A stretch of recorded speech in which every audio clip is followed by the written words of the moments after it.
जिंदगी के लिए सबसे इम्पोर्टेंट क्या है? जिंदगी चलाने के लिए सबसे इम्पोर्टेंट है पैसा।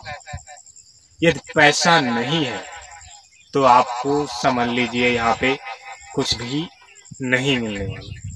पैसा यदि नहीं है तो आपको कुछ भी नहीं मिलने वाला। सबसे इम्पोर्टेंट जिंदगी के लिए अब क्या है? पैसा। पैसा पैसा हर कोई करता है। पैसा पैसा हर किसी को चाहिए। पैसा पैसा कैसे मिलेगा? जल्दी पैसा हर किसी को चाहिए। पैसा। ऐसी ही कहानी सुनाते हैं हम आपको। एक लड़का था, गांव का रहने वाला था और छोटा लड़का था, गरीब घर से लड़का था। उसकी जिंदगी कैसे पैसों से तंगी करके उसने अपनी जिंदगी को गुजारा। उसके पिताजी बचपन में ही खत्म हो जाते हैं, उसकी माँ भी बचपन में खत्म हो जाती है, बिल्कुल अनाथ रह जाता है। एक उसकी बहन थी, भाई बहन दोनों। उम्र ज्यादा नहीं थी, उम्र 8 वर्ष की। गांव में अकेले रहते थे। अब उन दोनों का काम भी समझ लीजिए, उनके परिवार के लोग भी उनको साथ नहीं देते थे। बेचारे भूखे रहते थे। पेट को पकड़ करके भाई बहन दोनों रो लेते थे। किसी से कहते नहीं थे कि खाना मुझे दे। काम बेचारा कर नहीं पाता। अब उसको जहां भी काम मिले रोटी के लिए, खाने के लिए, वो काम कर ले।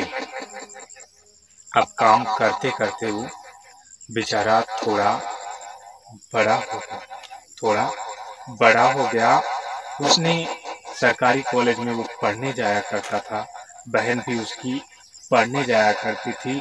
टीचर्स लेकिन इतना अच्छा था कि उसने कहा कि अब तुम्हारे पिता नहीं है, माँ नहीं है, तो तुम्हें फीस भरने की जरूरत नहीं है। तो टीचर्स अपनी जेब से ही फीस भर देता था और वो बच्चा और वो बहन दोनों स्कूल में पढ़ते थे। भूख से भी बिलखते थे। बच्चे सभी चीज़ खाते थे, वो बेचारे देखते थे और दोनों भाई बहन सिर्फ रो लेते थे और कहते थे कि मैं आज, मेरे भी माता पिता जिंदा होते तो शायद वो भी मुझे आज पैसा देते और मैं भी इनकी तरह चिज्जी खाता। तो वो स्कूल में पढ़ने के लिए जाते और इधर बच्चे को काम मिलता तो काम करता और पढ़ता रहता। बच्चे को काम मिलता, काम करता, पढ़ता रहता। बच्चा हाई स्कूल तक पढ़ गया। बच्चा हाई स्कूल तक जैसे तैसे उसने कोशिश करके पढ़ लिया। उसके बाद बच्चा वो काम करने लग गया। सिस्टर को बोला कि ऐसा करो, आप पढ़ो और मैं आपकी पढ़ाई के लिए पैसे कमाऊंगा। सिस्टर्स को बोला आप पढ़ो, मैं आपके पढ़ने के लिए पैसे कमाऊंगा। बच्चे ने क्या किया? बच्चे बाहर चला गया और फैक्ट्री में जॉब करने लग गया। उसको वेतन मिलने लग गया। 8,000 रुपये वेतन उसको मिलने लग गया महीने का। और वो अपनी सिस्टर्स को पढ़ाने लग गया। सिस्टर्स भी उसकी पढ़ने लग गई। पढ़ते पढ़ते वो इंटर कर गई, बीए कर गई, एमबीए कर गई, बीटेक कर लिया। उसके बाद वो पढ़ती रही और वो अच्छी खासी पढ़ने में भी अच्छी थी। उसकी सिस्टर वो मिलने के लिए एक दिन घर आया तो उसकी बहन काफ़ी ज़्यादा खुश हुई कि भाई मेरा आज इतने दिनों के बाद आया है। बचपन में उनकी कैसी हालत थी, अब वो फैक्ट्री में जॉब करता था और बहन उसकी काफ़ी ज़्यादा पढ़ लिख चुकी थी। जिधर भी जगह निकले उधर वो फार्म अप्लाई करती रहती थी। भाई उसका पैसा देता था और वो फार्म अप्लाई करती थी। भाई कहता था कि मैं तुम्हें गवर्नमेंट जॉब में लगा के ही रहूंगा। उस सिस्टर्स का भी जुनून था कि मैं गवर्नमेंट जॉब में होके ही रहूंगी, गवर्नमेंट जॉब में होके ही रहूंगी। अब सिस्टर्स का जुनून और भाई का जुनून, जुनून क्या करवाता है? जुनून हमेशा मुकाम तलक पहुंचाता है। जो लोग हार नहीं मानते, जो लोग जुनून को अपने दिल के अंदर बिठाते हैं, वो लोग हमेशा सफल होते हैं। ऐसी ही कहानी है ये भाई बहन के दोनों। तो वो भाई कहता है कि सिस्टर्स, हाँ जॉब तो आपको करना ही करना है, चाहे जैसे भी मिले। तो वो सिस्टर्स फॉर्म अप्लाई करती रहती है। इधर कंप्यूटर्स भी कोर्स उसका कंप्लीट हो जाता है। बैंक में पदी जगह निकलती है मैनेजर की भर्ती, कैश मैनेजर की भर्ती। तो उसमें अप्लाई फॉर्म कर देती है और उसका फॉर्म सिलेक्ट हो जाता है और उसमें उसकी ज्वाइनिंग हो जाती है। उसकी बहन बैंक में ज्वाइन हो जाती है और बैंक की वो बाबू बन जाती है। बैंक की जब बाबू बनती है तो वो उसका भाई भी खुश हो जाता है, काफी ज्यादा खुश होता है। और गांव के लोग जो उसे खाना तलक नहीं देते थे, ताने मारा करते थे, वो भी आज देखो गवर्नमेंट जॉब मिलने पे उसको माला फूल अर्पण करने के लिए आ गए। जो लोग ताना दिया करते थे, जो लोग उसे ताना दिया करते थे, जो लोग उसे खाना तलक नहीं देते थे, वो लोग उसे माला पहनाने आ गए। कहते हैं जब कोशिश कामयाब होती है तो ताना देने वाला भी आपके पास होता है। जब कोशिश कामयाब होती है, जब जिंदगी की यानी जीत होती है, जब जिंदगी की जीत होती है तो ताना देने वाला इंसान भी आपकी जीत को देखने के लिए आता है। उसी प्रकार से उस भाई बहन की जब कोशिश कामयाबी सक्सेस होती है, उसकी सिस्टर जब बैंक में गवर्नमेंट जॉब में सिलेक्ट हो जाती है तो मालाओं से फूल अर्पण होता है गांव में उसका, और वो ड्यूटी पे अपनी जाती है। 1 महीना गुजरता है, उसके बाद वेतन आने लगता है और पैसे उसको मिलना चालू हो जाता है गवर्नमेंट के तहत से।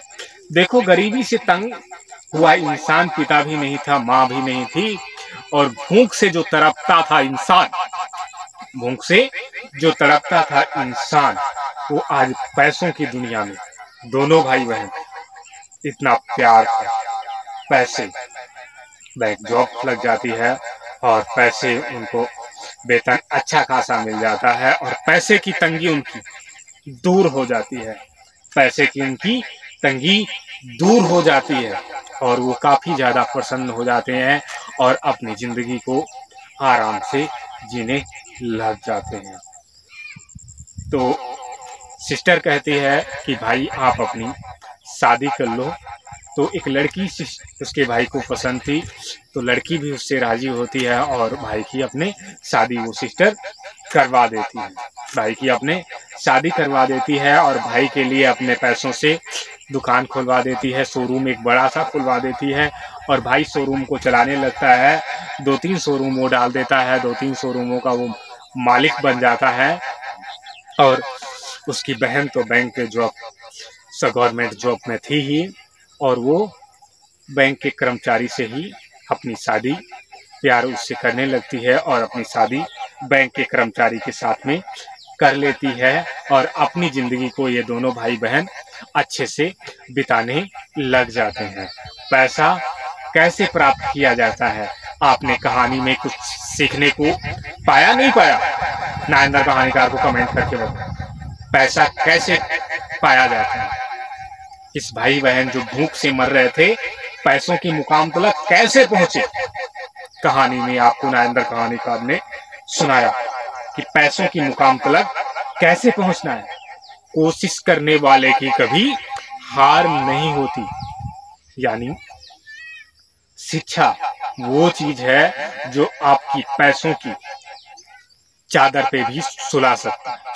शिक्षा वो चीज है जो आपको पैसों की चादर पे सुला सकता है। अशिक्षा वो चीज है जो आपको आंसू रुला सकता है। अशिक्षा वो चीज है जो आपको आंसू रुला सकता है, और शिक्षा वो चीज है जो आपको पैसों के बिस्तर पे सुला सकता है। जिस प्रकार से इन भाई बहन के पास पैसे नहीं थे, अब लास्ट में सुना कहानी में कि इन लोगों के पास पैसे कैसे आ गए। मेहनत हमेशा इंसान को करनी चाहिए, लेकिन शिक्षा पे हमेशा इंसान को सबसे ज्यादा ध्यान देना चाहिए। चलिए हम ये कहानी भाई बहन के दोनों की कहानी अपनी जिंदगी को अपने अपने परिवार के साथ में बिताने लग जाते हैं और जिंदगी अपनी अच्छी गुजारने लग जाते हैं, और आशा करते हैं कि आप भी अपनी जिंदगी को नरेंद्र कहानीकार की कहानी को सुन करके आप भी अपनी जिंदगी को और अपने बच्चों की जिंदगी को अच्छा बिताने की प्रयास करेंगे। ये कहानी प्यारे मित्रों यहीं पे समाप्त हो जाती है।